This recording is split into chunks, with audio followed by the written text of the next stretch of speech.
আসসালামু আলাইকুম। আজকের দুপুরের ব্রেকিং নিউজে আপনাদের সবাইকে স্বাগতম। আমি আলিফ আজাদ প্রান্ত।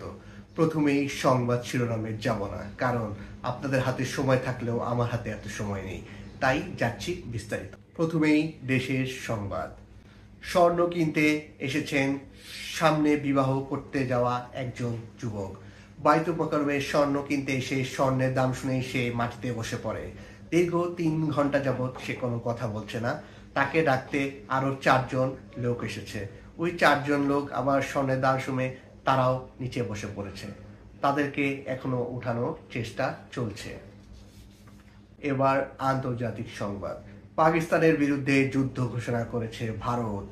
সালমান খান, অজয় দেবগান এবং হৃতিক রোশন বড় বড় কামান নিয়ে বর্ডারের দিকে এগিয়ে যাচ্ছেন। তাদের একটাই কথা, এবার পাকিস্তানকে ধুলোয় মিশিয়ে দেবে।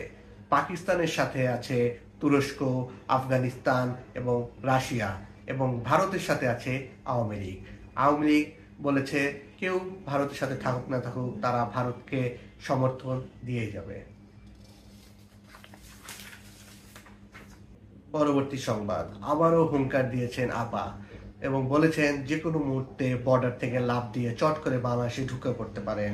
এতে ভয় পেয়ে গেছে ইউসুফ সরকার, এবং ইউসুফ সরকার লাঠি কামান নিয়ে বর্ডারের কাছে অপেক্ষা করছে কখন আপা ঢুকবে এবং আপাকে প্রতিহত করবে।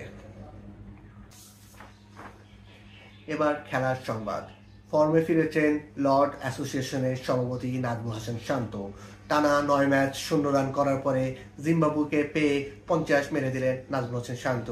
নাজমুল হোসেন শান্ত জানিয়েছেন, জিম্বাবুয়ের সফর আসলেই তার ভিতরে একটি অতিমানবিক শক্তি জেগে ওঠে, এবং তিনি বিসিবির কাছে আবেদন করেছেন বেশি বেশি জিম্বাবুয়ের সফরের আয়োজন করার জন্য। এবার বিনোদনের সংবাদ। আবারও বুবলি এবং অপু বিশ্বাসের চুলাচুলি। সাকিব খান কার বাসায় তার জন্মদিনে কেক কাটবে, এ নিয়ে দুজনের মধ্যে আবারও চুলাচুলি। শেষ পর্যন্ত পরিমণির সহায়তায় ডিসিশন নেওয়া হয়েছে। সাকিব খান সকালবেলা অপু বিশ্বাসের বাসায় এবং রাতের বেলা বুবলির বাসায় কেক কাটবে।